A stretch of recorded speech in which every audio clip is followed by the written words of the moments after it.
Well, hello there. This is Best of Both Worlds, and I'm Linda V. Taylor.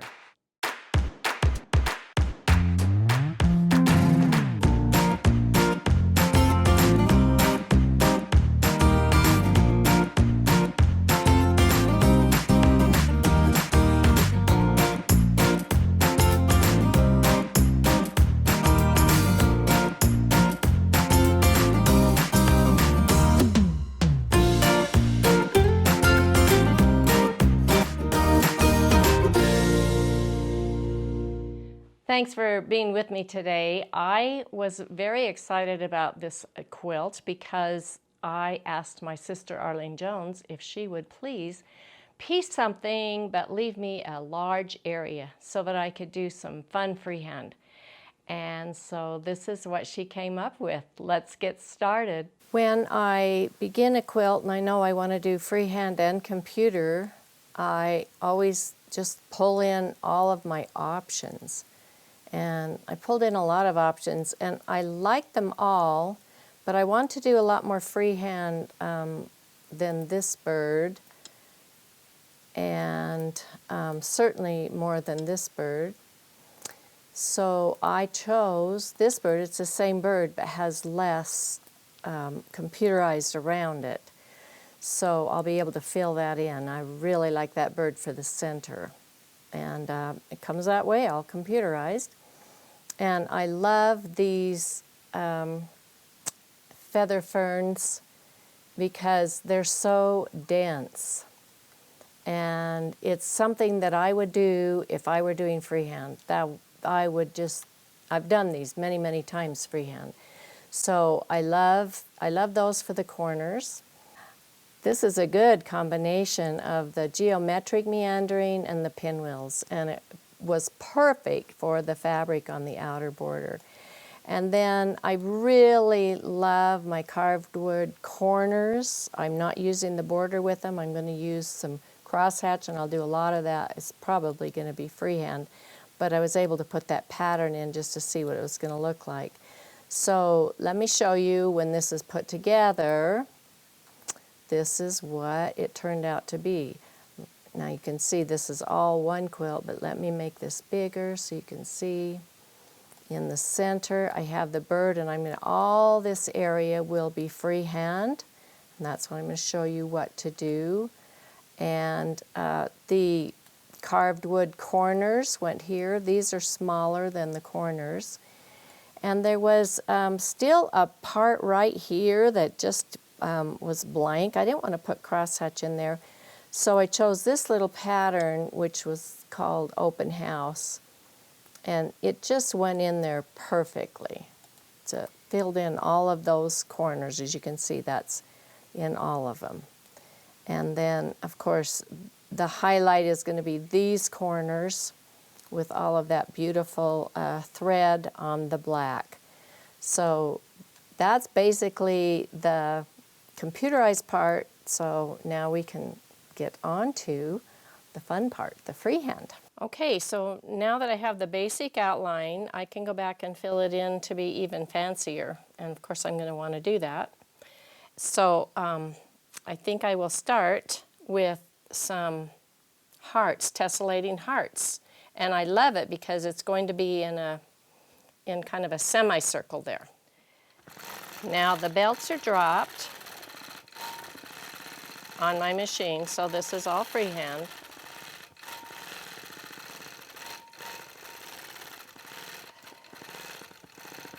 And you could draw all of that in. I kind of drew it in on this one, just so I'd remember what to do. The trick when you're doing tessellating hearts is to go over and touch the tip of the last one, the side of the last one.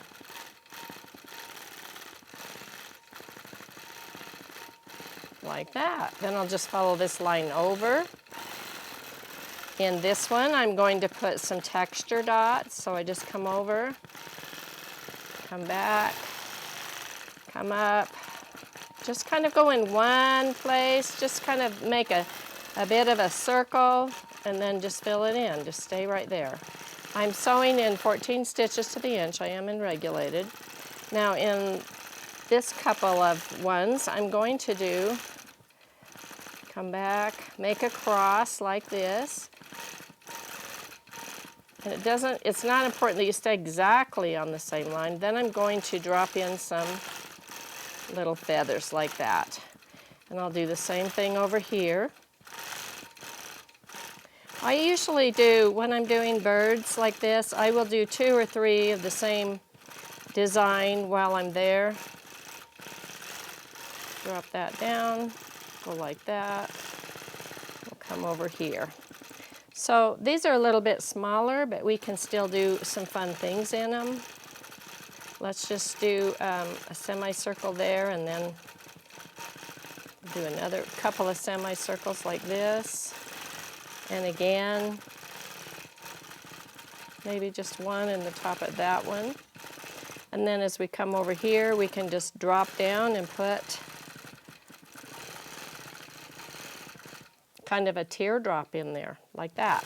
Now this is going to be, I'm going to come into a little bit of a, not all the way, pinwheel, and then I start putting some little petals on it. So it's kind of a feather flower.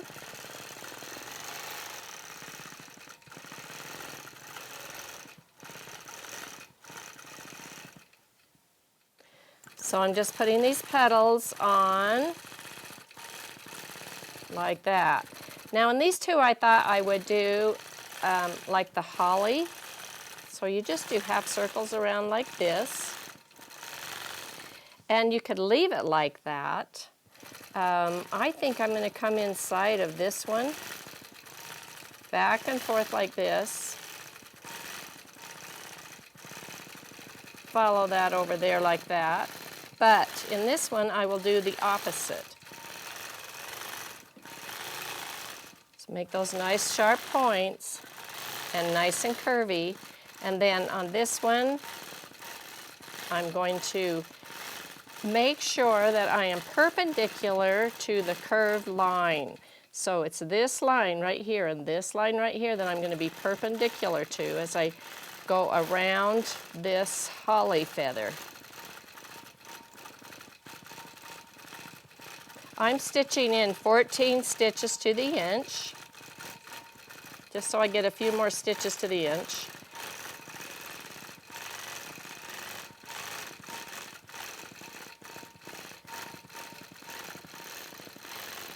Okay, so you can see the difference there. This one raises up the areas around the holly, and this one leaves that blank and gets those down. So they look very different, but they're kind of the same. We're just going to put a feather inside of this feather, and I want to show you how to do kissing feathers if you haven't done those. First of all, I'm going to put just a feather in there like that, and then come up and back down, come up and around, up and around. This is a large feather, so it's okay. And then I come over like this, follow the top back across, have those feathers kiss and reverse. So now I'll go back down.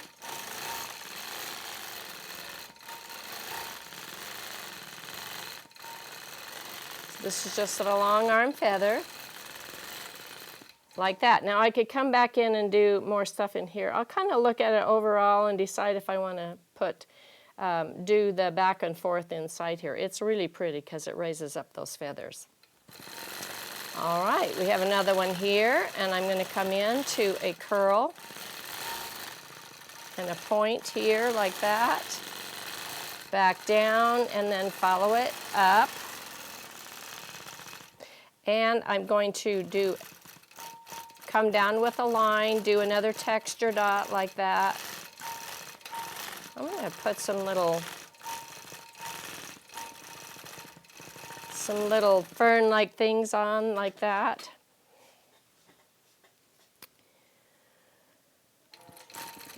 And then I'm going to make a couple more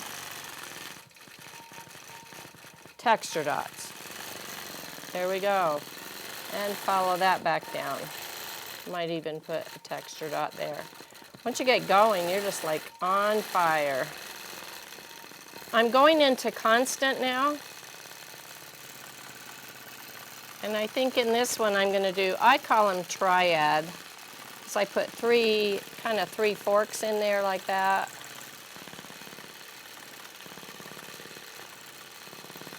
And I like that. I do think I'll come across the top a few times, make sure I keep it in a curve. And then while I'm here, I'm going to have some little hearts coming out here with a fern in between.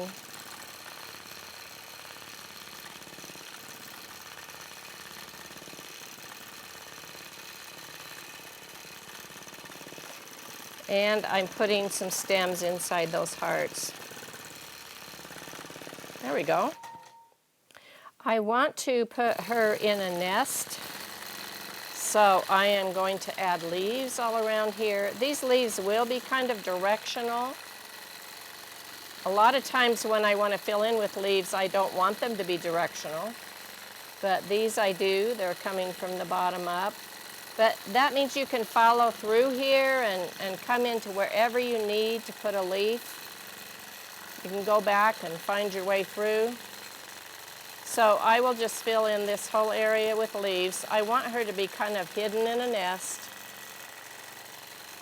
I'll have leaves at the bottom as well, and a few at the top probably. Haven't decided yet, but more than likely. So we'll just fill that whole area in with leaves.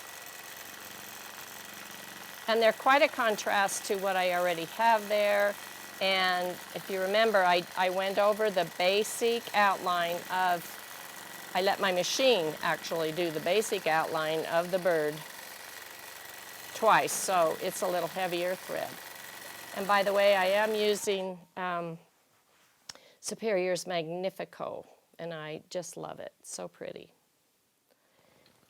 You can still fill in some of the areas in the inside of the bird as well. And I think adding some feathers in this area right here is a really good idea, and I'm going to add more. And these are the, again, I'm back in regulated. So you just come out and kind of retrace what you've got there, and then back like that. And I'll pick a couple of other areas to do that. I can see that's filled that in already. I already am enjoying that very much. I preliminary just kind of very lightly with my chalk pencil just drew some things out that I was thinking I might want to put there. So I'm going to do those now, and I am in constant.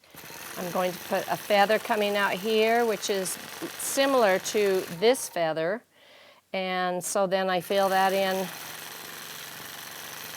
These are with U's. U. Follow the side. If you don't, you'll be going back and forth. It'll get very straight. You want to keep it very, very curvy. Then I'll come back here, and then I'm going to come clear out here like this. I love doing these ferns.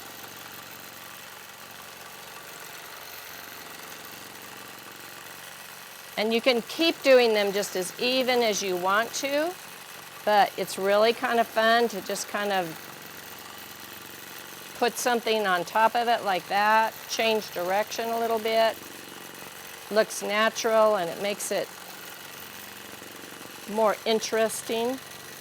Then I come out again. I'll continue to come over here like this, out to the edge. You don't have to go back to the stem every time. These are longer, so they're not going to interfere with the fern design that I have above there, because those are definitely part of that design, which I adore. And they're very heavy. This is a lighter one. You really can't go wrong with that. While I'm here, I'll just do another feather. Feathers and ferns mix wonderfully. Put a texture dot in texture dot. Boy, those really pop.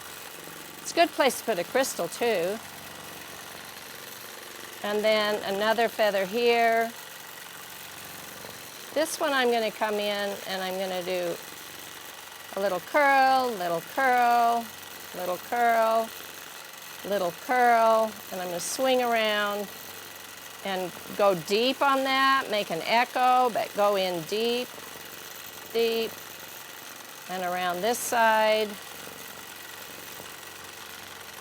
There we go. And then I'm going to come back down here, and I'm going to put a feather in here. I'm glad I already got the fern in, so now I know where to put the feather. So this will just fill in all the way around it.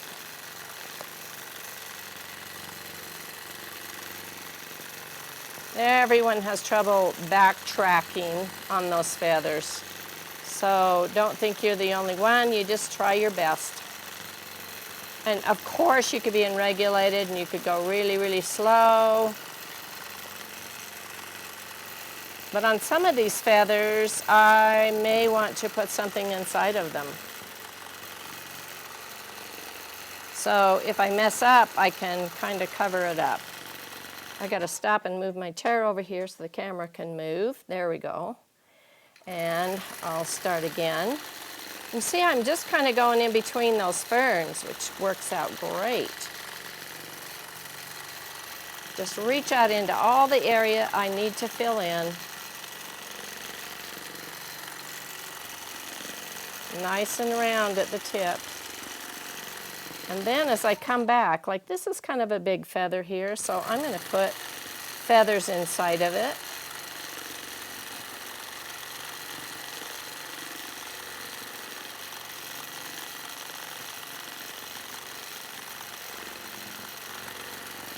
And I could pick 2 or 3 that I wanted to do that with. Or I could do it with all of them.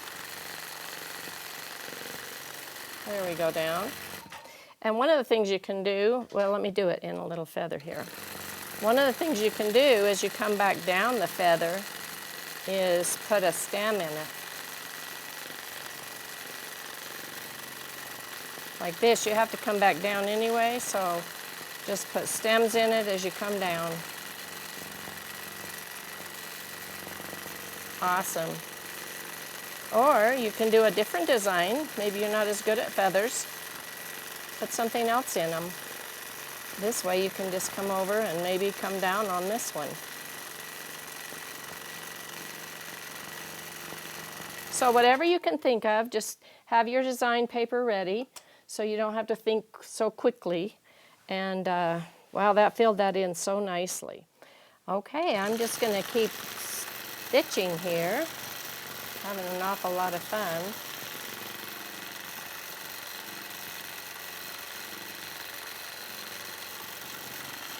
And I can echo anywhere I need to get where I want to be.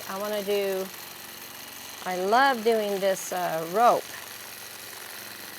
It's just half circles and then up into a wonderful little pinwheel sort of. And then back down. And then I'm going to put a wonderful feather here. Now inside of this feather I'm going to do the Egyptian curl. So I'm going to follow this side up like this. And I'll be doing this again a little bit later. I go into my curl all the way around like this and back, very curvy. And then I come in here. Doesn't matter where I am. I touch the tip of the last one, the side of the last one, like that. Touch the side of the last one and come back down. You can force these to be anywhere you want them. They're just awesome. And I'm really surprised at how well students do with this, because I would think it would be a difficult technique. Try it on paper first, and then you're ready to go. So I'm just going to have a few little feathers come out here, over to this side, like this. Try to be careful on the top there. I can always come back and put, I'm just doing little feathers here. I can always come back and do feathers inside of those as well. Or right here, I could take off in another direction. These are amazing.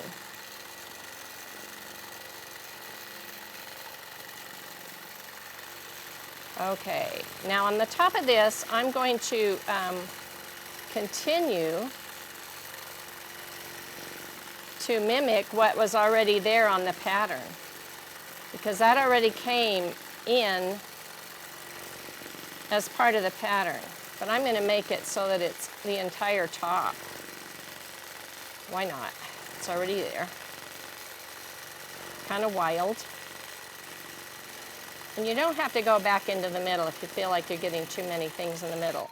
Now, I want to go all the way to the top. I'm going to do a ribbon. This will be a beautiful ribbon, and you want to start with a curvy line. So you come in like this, come around. Now, you want to swing out on the outside to make a really pretty ribbon, like that. Now I can go on either side of those and make feathers. So let me show you how to do that. Always start with a teardrop like that. And then I'm coming over. See how I'm just filling that in with feathers? Not too big. This sort of forms its own feather here. And I can follow that over, start over here on either side.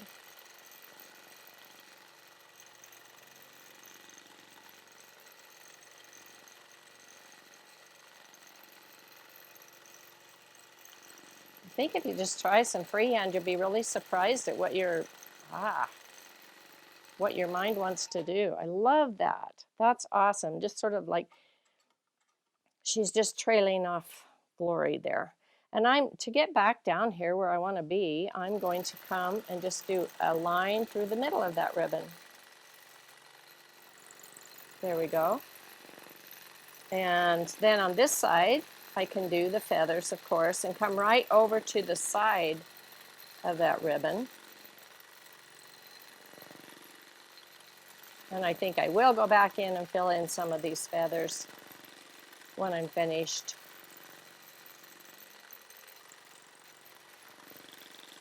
And just to break this up, I'm going to do some ferns right in the middle of what I thought I was doing a feather.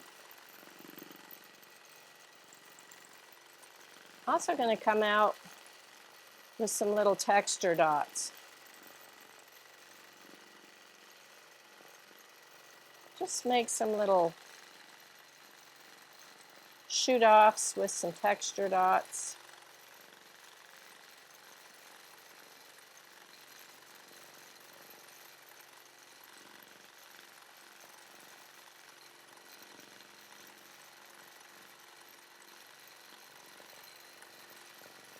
Like that. Now from this way over, I'm going to, you can see, this has already been done by the computerized machine, but you can do that freehand too. It's just my design that was digitized to give you kind of a head start. But I want to continue this Egyptian curl around. So I'm going to come over here like this.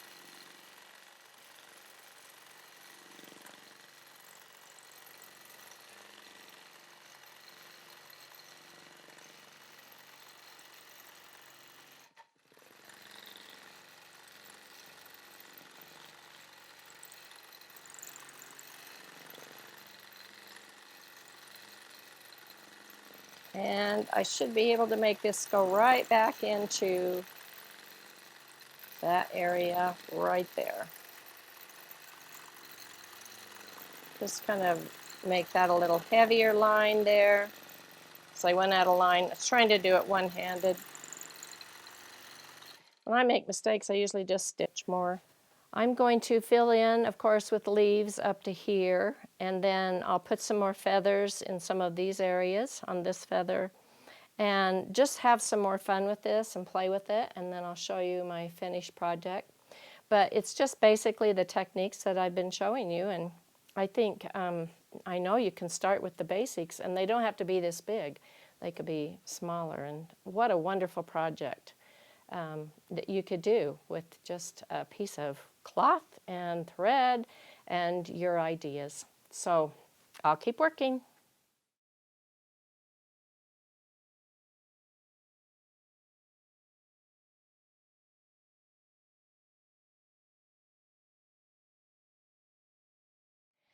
That was a lot of freehand, and I hope you'll continue to practice and work on your freehand and have so much fun with it. Thanks again for watching. I'll see you next time.